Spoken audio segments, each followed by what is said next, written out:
Саламатсыздарбы, урматтуу менин каналымдын көрүүчүлөрү. Менин бир көрүүчүм ошол комментарий жазды эле да. Ошол силер деген негизи Украинада болуп аткан согуштун маанисин ушул талдап бергиле деп. Анан талдаганга аракет кылалы, кыска жооп берели. Украинадагы болуп кеткен Орусия Украина ортосундагы согуштун мааниси эмнеде? Бул деген тарыхый аябай узак келип жаткан суроо да. Мисалы үчүн Орусия Московия өлкөсү турушташканда эң биринчи орус калкынын аты тарыхта биринчи жолу чыкканда ал 9-жыл болчу. 900 жыл болчу. 940 жылдары ошол биринчи орустардын баягы боюнча биринчи мындай кабарлар тарыхта жазылган. Ошол кезде негизи орустардын түбү ошол эле Киев орустар болчу да. Аякта дагы шаарлар болчу, Новгород, Суздаль деген. Аякта ошол орустар негизи славян болуп, бирок түрктөшүп, анткени алар деген печенек деп коет, анан хазарлар менен ушул аралашып кеткен, согушуп, ичара багы кудалашып, ошол кыпчактар менен аябай жакын болуп кеткен, аралашып кеткен. Ошол кыпчактар менен славяндардын аралашмасы акырында багы рюриктер келип, рюриктердин келиши эми дагы башка бир тарыхый легенда аралашып жатып, ушинтип бир четинен фин-угр мындай калкынан түпкү тамыры чыгат. Азыркы Московия элинин, Киев элинин ошол кыпчак жана славяндардын ушул аралашмасынан келип чыгат азыркы украиндер. Бул эки башка эл да негизи. Анан кийин ошол Московия баягы Алтын Ордонун карамагынан чыккандан кийин алар деген империя кура башташат. Анан жылдан жылга орто кылымдарда жерлерди баса башташат да. Биринчи Московияны басып, анан ошол Новгородду кырып, Украина территориясын азыркы басып алып, андан кийин негизи ошол акырындап Евразияны карай кетип, Ермак, Хабаров деген кишилер атамандардын аркасы менен биринчи Енесе кыргыздарына кол салып, Шиберди алып, ага чейин Уралга кол салып, Уралды багынтырып, андан кийин баягы Шиберге чейин өтүп, Чукоткага чейин, кийин ушу Петр биринчи убактарында баягы Екатерина убактарында алыска чыгышка чейин чыгып, Дальний Востокто аны басып, Амур, Преамурьяны басып, ошол Хабаровдун экспедициялары. Андан ошол бүт империяны курушкан. Империяны куруп ачкан кезде ошол Украинаны бир нече жолу басышкан да. Украинада болуп аткан эл өзүлөрү баягы Московиядан бөлүнүп, Европада эң биринчи конституцияны жазышкан. Конституцияны жазып туруп, анан ошол жерде Филипп Орлик деген Украинанын ошол эң биринчи мындай атактуу кишилери бар да. Андан сырткары кийин 18-кылымда, 17-кылымда, 19-кылымга карай Гетман Скоропадскийлер, ошол Богдан Хмельницкий жана башка ушундай кишилери ошол нанак славяндар кыпчакташкан ошол славяндардан азыркы Украинанын территориясында өзүнүн көз карансыз мамлекетин курганына аракет кылышкан. Бирок аны бир канча аракетине, бир канча мындай коогалаңына московиктер келип басып, аларды мындай бекемдешкен дагы көп жолу ошол алардын коогалаңдарын кандуу түрдө басышкан болчу да. Ал ушинтип келатып, жаңы заман келгенде, биринчи дүйнөлүк согуш болгондо, биринчи дүйнөлүк согуштан Октябрдык революция болуп кетип, царды кулатышып, большевиктер ошол жерде Украина УНСО кыймылдары пайда болуп, УПА ошол Бандера, Степан Бандера болуп, анан ошол Московиядан көз карансыздыкты жарыялайбыз деп аракет кылган. Анан негизи ошол аябай көп согуш болгон да. Аякта жарандык согуш аралашып кеткен. Анын арасында да эмелер жүрөт, Махно, ар кайсы ошол кыймылдар жүрүп атканда Ленин аларга каршылык көрсөтүп, ошол жарандык согуштун алкагында ак армиясы аралашып кетип, ошол Украина талааларына ошол жерден аябай ар кандай кыймылдар пайда болуп, бири-бири менен аябай катуу согушкан. Ошондо советтер армияны түзүп, кызыл армияны түзүп, 4 миллион кишиге чейин жеткирип, ошо биринчи дүйнөлүк согуштун жыйынтыгында ошо Украинаны кандуу опять басып, кайра басып алган болчу да. Анан ошол канды басып алгандан кийин Советтер Союзуна кошкондон кийин экинчи дүйнөлүк согуш башталат. Экинчи дүйнөлүк согушта ошол эле баягы унсону өзүнүн кызматына баягы союз түзүшүп, Гитлердик Германия анан Украинанын баягы өзүнүн элинин Москвага каршы күрөшүн колдойбуз деп ушинтип акырын алдап салып, анан кайра эле гестапо ошол түрмөгө отургузуп, Бандераны жок кылып, ошол түрмөдөн өлтүрүп, ошондой эле тарыхый мындай барыктар көп да. Ошону менен бирге баягы Украина баары өзүнүн көз карандысыздыгына Московиядан аябай катуу аракеттерди кылбаса дагы, экинчи дүйнөлүк согуштан ленд-лист ачылып, Америка Кошмо Штаттары жана ошол Британия Советтер Союзду колдоп атып, ал колдоосунун эсебинен анан кайра Гитлердик Германияны жеңишти да. Жеңгенден кийин анан ошол Украина жеңилгенден кийин ошол 4 армия Украинаны басып, багындырып, оккупация кылып, акырында баягы советтештирип, ушинтип кыстырган болчу. Бирок бул деген нерсе эч качан аягына чыккан эмес. Ушул 500 жыл тынбай ошол украиндер өзүнүн көз карандысыздыгын эңсеген жана согушуп келген жана аракетинен талккан эмес. Ошондуктан эгерде сиздерге көрүнсө, сиздер билесиздер да, биз деген Советтер Союзунда ушул тарыхка бул нерселер жазылган эмес, ачыкка чыккан эмес, ачылган эмес, мектепте бизге окутулган эмес. Мектепте жөн эле окусаң ал кезде, мисалы үчүн ошол Украинаны кошууну экинчи дүйнөлүк согуштун астында.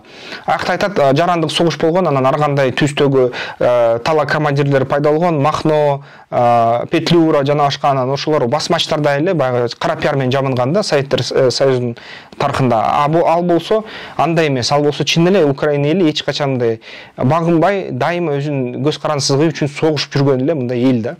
Анан көз карандысыздыгына жетти да 91-жылы. Жетсе дагы баары бир баягы ошол кезде Советтер Союзунда болгон бүт танка, самолет, ядердик өзөктүк ракеталар, куралдар, боеголовкалар, моторлор, танкалардын запчастары, моторлору, бүт өндүрүштүк потенциал так ошол Украинада жайгашкан болчу. Атомдук станциялар, Чернобыль, Запорож атом станциялары, чоң ГЭСтер, Кахов ГЭС жана башка. Ушундай нерселер бүт жана Украинанын чоң талаалары, ресурстары, жана украиналык логистикалык маршруттары. Украина аркылуу ошол газ трубалары өткөн Советтер Союзу, анан кийин Россия курганда дагы транзит аркылуу куруп, ошол Европага саткан газ бүт маршруттар ошол Украина аркылуу өтөт, Беларусь аркылуу өтөт. Ушунун эсебинен анан Украина бул деген жөн эле алтын өлкө да. Билесиңер, ошол 91-жылдан баштап Украинада абдан көп олигархтар чыккан. Ал олигархтар аябай бай болуп, чирип, тимеле керек болсо президенти алтын унитаз менга күндө мындай чичип, ушундай кандайдыр бир кызыктай болушкан да. Аябай байып кечкен, бирок эли ошол менен бирге байган эмес. Бирок бир кадамдын артынан кадам Украинанын эли негизи Европага умтулган да. Анан Европаны тандап, биз ушул Совоктон кетебиз, Советтер Союзунан кетебиз, европалык калк болобуз, европалык эл болобуз деп жарыялашкан. Ошол 91-жылдан баштап азыркыга чейин. Анан ошону албетте Орусия тарабы муну күткөн эмес да. Баягы биринчи Севастополдон флот эки өлкөгө бөлүнгөндө Орусия менен Кара деңиз флоту бир жарым Орусияга караса, бир жарым Украинага караса, ошондон эле генералдар айта башташкан да. Черномырдин болуп, баш болуп политбюрода ошол Орусияга бөлүнүп атабыз, ушул суверенитеттерди берип атабыз, бирок деген Украинаны кой бербешибиз керек деп айтышкан орустун ошол Черномырдиндер да, мисалы үчүн элиталысы. Орусия баары бир басып алышы керек деп айткан. Ошол эле кезде Жахар Дудаев баягы биринчи, экинчи Чечнядагы согуш болуп атканда, биринчи согушта эле айтканда, баягы бул жерде биринчиден русизм деген Орусияда өсүп атат. Бир четинен баягы орустар өзүнүн баягы империялык калк деп эсептеп атат, жана бүт Советтер Союзунан бөлүнүп кеткен өлкөлөрдү акырдан бирден кайра кайтарабыз деп айтып атат да. Анан эң биринчи ушул Украинаны кайтарышыбыз керек деп ошол кезде ушул нерсени айткан. Ал кезде эле 91-жылдары Украинага баягы анын ядердик өзөктүк куралдарын ошо бизге чоң угроза болбосун, Украинада коррупция өсүп кетип атат, ушундай нерселер болуп кетпесин деп ошол айтышкан болчу да. Баягы Америка Кошмо Штаттары, Билл Клинтон келип, ошо Ельцин менен биригип, Кучма менен сүйлөшүп Будапешт меморандумун түзүшкөн да. Будапешт кийлешими боюнча ошол Орусия, Америка Кошмо Штаттары жана Улуу Британия Украинанын чек араларын мындай эч качан бузулбас экенин тастыктап жана эгерде ошол кайсы бир өлкө кол салса Украинага, анын коопсуздугун бекемдеп ага жардам берет, аскерий жардам берет деген ошол келишимди түзүшкөн. Ал келишим боюнча Украина ал келишимди бекитиш үчүн өзүнүн өзөктүк куралын берип салган да, жоготкон. Көп бөлүгүн Орусияга кайтарган. Анан ошо Будапешт меморандумун кол койгондон кийин ошол эле кезде көп кишилер айткан, силер бекер кылдыңар муну деп. Анткени көрөсүңөр канча бир жылдын ичинде Орусия силерге кол салат. Анткени силер аябай экономикалык тараптан күчтүү регионсуңар. Ошол силер алтынсыңар да, ошол алтынды алганга аракет кылат Орусия баары. Бекер кылдыңар дегенде ошондо баягы Украина биринчи президенттери Кучма баары мындай баш ийип салат да, ким эми билет, балким Америка Кошмо Штаттары басым кылгандыр, балким акча бергендир, балким Орусиядан баягы кандайдыр бир тобокелдер боюнча айтылгандыр, ким билет да, эми аны так эмне болуп кеткенин билбейбиз, бирок ошол меморандум Украинаны коопсуздугун бекитмек болчу. Бирок билесиңер 22-жылы 24 февралда ал меморандум толугу менен бузулду да. Бирок ага чейин бул меморандум бузулуп баштаганы бул 2014-жыл. 2014-жыл Крымды басып алуудан башталган. Ошол бузулуу. Ошо 2014-жылга чейин Украинада коррупция гүлдөп, олигархтар башкарып, аякта мында аскерий күчтөр өнүкпөй, ал жерде экономика өнүксө дагы эли баягы начар жашап, бирок Орусиядан жакшыраак жашап, ошентсе да кандайдыр бир саясий жана экономикалык кыйынчылыктарга чалдыккан болчу.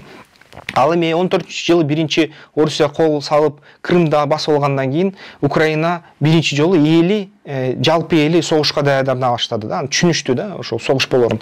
Анан Украинанын баягы майдандары болуп атып, бийликтер тез-тез алмашып атып, ал да ошол Путиндик Орусияга жаман үлгү болду да. Путиндик Орусияга Кыргызстандагы бийлик тез-тез алмашуу, Украинадагы, Грузиядагы тез-тез алмашуу, бийликтин тез-тез алмашуусу жаккан жок. Анткени алар ойлошкон, биз деген бир ханыбыз болот, Путин болот, ал деген түбөлүк отурат. Ал эми башка өлкөлөрдө дагы ушундай түбөлүк отурган хандар болуш керек. Анан биз алар менен жакшы карым катнаш түзүп, акырындап экономикасына киребиз. Анан акырындап Советтик Союзду бириктиребиз ушундай тынчтык жол менен деген пландары бар болчу. Анан ушул Грузия, Кыргызстанда, Украинада, Арменияда бийлик тез-тез алмаша баштаганда бул нерсе аябай кооптондурган. Анткени ал нерсе баягы Орусиянын оппозициясына дем берген, Орусиянын оппозициясы да Путинди бийликтен чүрүүгө аракет кылган. Бул деген аябай чочулаткан. Ошо Орусия бийлигинен алар бул өзүнүн ичиндеги оппозицияны жоготушту, акырындап жанакы чет элдик агенттер боюнча мыйзамды кабыл алышты, көп мыйзамдарды кабыл алып, акырында ушул ичиндеги оппозициясын жоготуп, анан ушул баягы бизге начар, биздин оппозицияга начар үлгү берген өлкөлөргө тыябыз деп туруп, мисалы үчүн 2008-жылы 8 августта Грузияга кол салган. Орусия. Грузия кол салып туруп, Абхазия, Осетияны ошол басып алгандагы аннексия кылып бөлүп алган. Бүгүнкү күнү ошо 40%, 30% Грузиянын территориясы аннексияланган. Аякта баягы Абхаз республикасы, Осетия республикалары түзүлгөн болчу. Так ошондой эле Кыргызстанга ошо биздин баягы Орусияга тарта турчу саясатчыны алып келебиз деп алып келишкен да, Орусияга тарта турчу саясатчыны. Ал саясатчы Америка базасын жоголткон Кыргызстандан. Анан Америка базасын жоготуп, экономикасынын көп активтерин Орусияга тапшырып берген. Ошондо Орусия бийлиги Кыргызстан бизге ынанды, Кыргызстан биздин колубуз астында деп ишенди дагы, анан кийин Украинага барды да.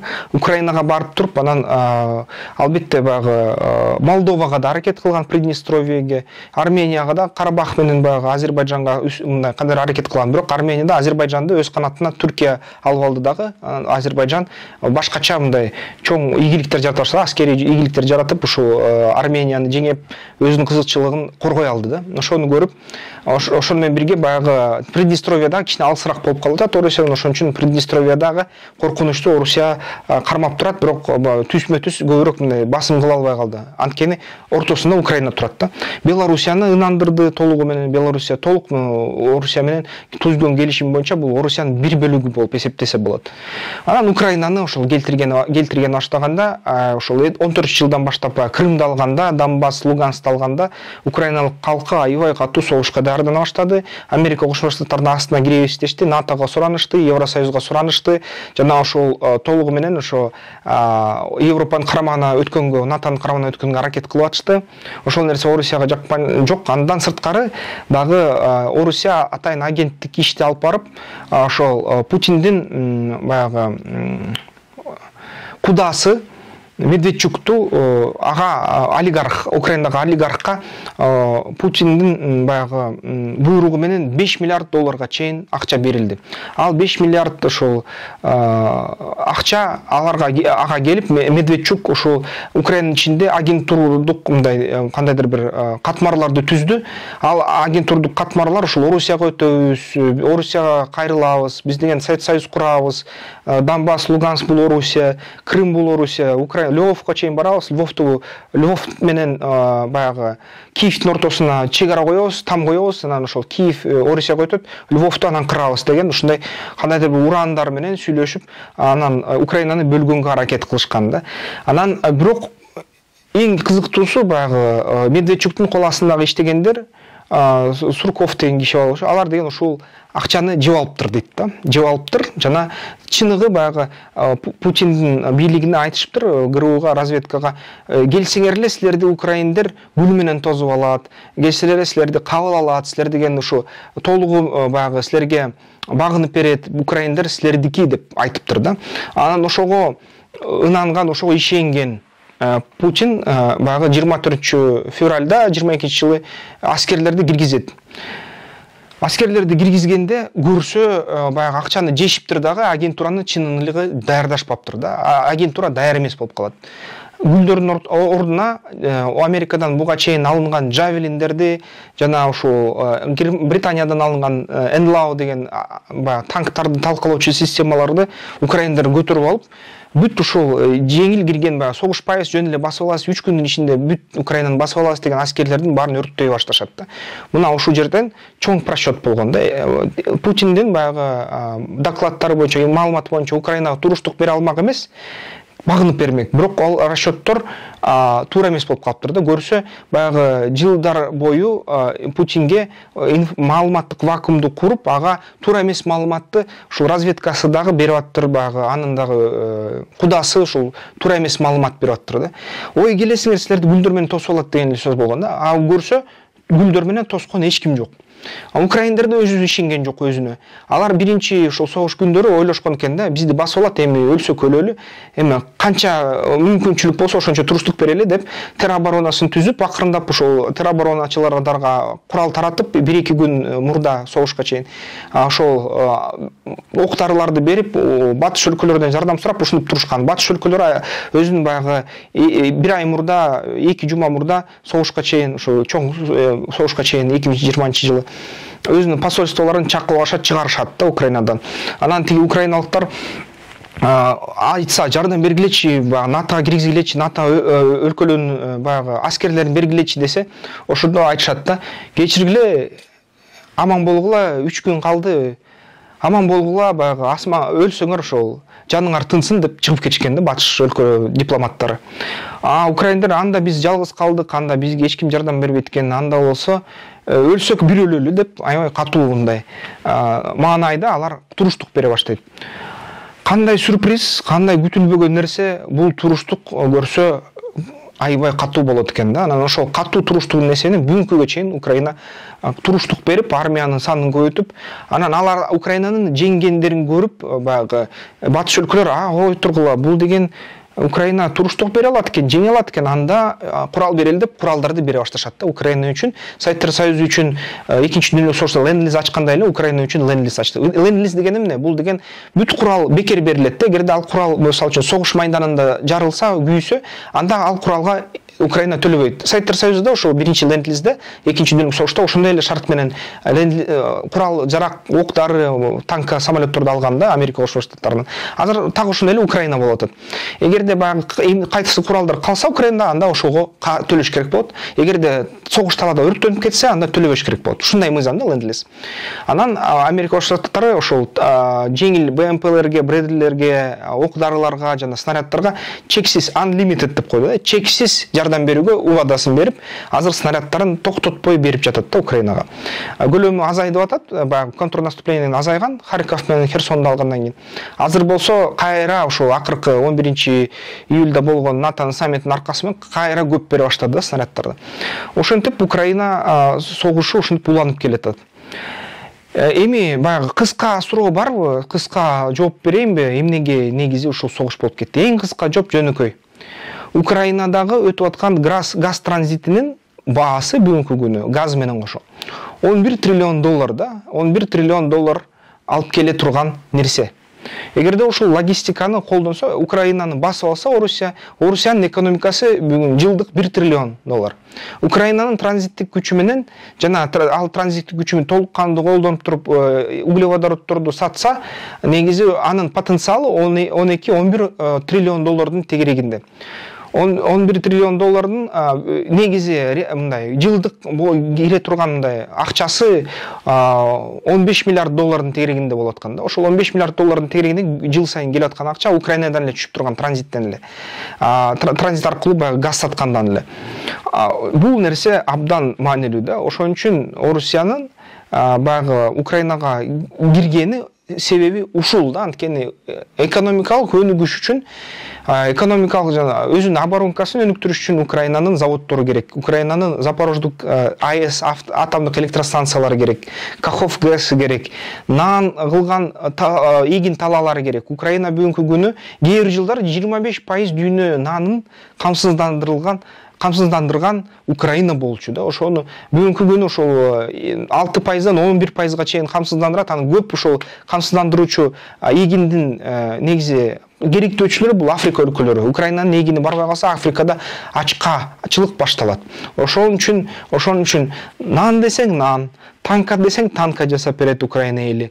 Самолет десең самолет жасап берет. Байрактары бүгүн Түркиянын байрактарынын двигательдери жана Орусиянын К-52 вертолетторунун моторлору Украинадагы Мотор Сич деген ишканада чыгат.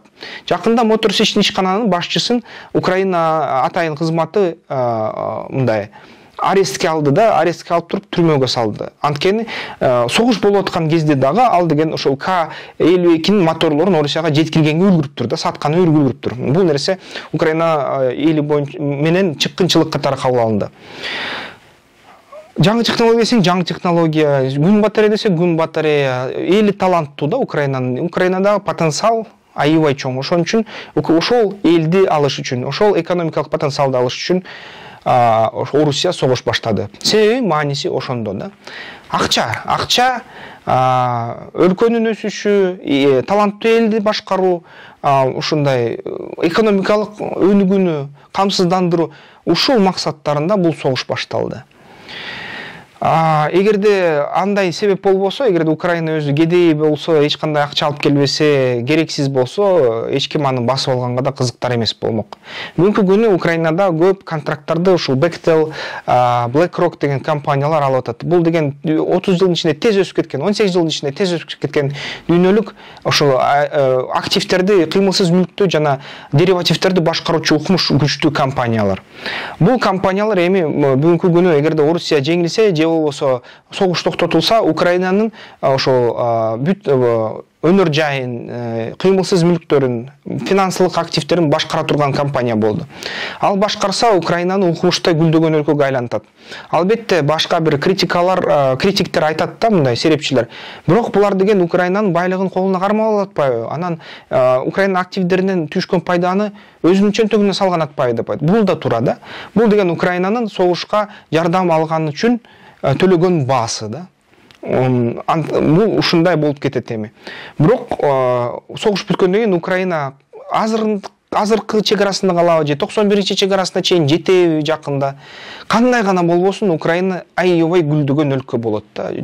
Түштүк Корея сыяктуу тез гүлдөп кетет. Анткени ошо батыш өлкөлөрүнүн бүт интеллектуалдык потенциалы, акчасы, финанслары, BlackRock'тун активдери бүт ошол жерге кирет. киргенден кийин анан Украина аябай тез бутуна туруп өзүнүн баягы карыздарын төлөгөнгө күчү жетип калат да. Андан сырткары Орусияны дагы репарацияга чалдыктырганга аракет кылышат. Орусиянын 600 миллион триллионго жакын сыртта жүргөн акчаларын дүйнө жүзү боюнча санкциялар менен арест кылып атышат. Балким ошол акчалардын бир кескин бөлүгү Украинага берилет да репарация катары. Ушундай нерселер болуп кетиши ыктымал. Украинада согуштан кийин аябай мындай сонун экономикалык жактан өнүксө болот да. Биздин мигранттар ошо Украинага бара баштайт да, баягы шаарларды курганга. Ушундай нерсе болгону жатат. Негизи ким гана Украина менен дос болбосун же түзмө-түз үстөмдүк кылбасын, аябай пайда табат. Ошондуктан бул согуш болуп чыгып кетип атат. Экономикалык себептерден да. Бүгүн кечээ ошо Путин Украинада басып алса чоң пайда тапмак. Мааниси ошо болчу согуштун. Эми бүгүн батыш өлкөлөр жардам бербейт, Украинага дос боло калып, активдерин башкарууга алып, эми батыш өлкөлөр чоң пайданы Украинадан табат. Ушундай болот. Ал эми бүгүнкү күнү баягы эмне үчүн НАТОго Украинаны тез алышкан жок, батыш өлкөлөрү жана эмне үчүн ушул Путинди жеңгенге толук кандуу жардам берип атат Украинага, ал боюнча башка видео жаздым эле. Кечээ чыкты эле, ошол видеодон көрсөңүздөр болот. Мен ойлойм, менин баягы көрөрманымдын берген суроосуна толук кандуу жооп бергенге аракет кылдым, жакшы жооп бердим деп эсептейм. Эгерде жок, жооп канааттандырган жок десеңиздер, комментарийге жазыңыздар. Балким силердин жаңы суроолорунан жаңы видеого ушул тема келип чыгат. Кийинки видеодон көрүшкөнчө.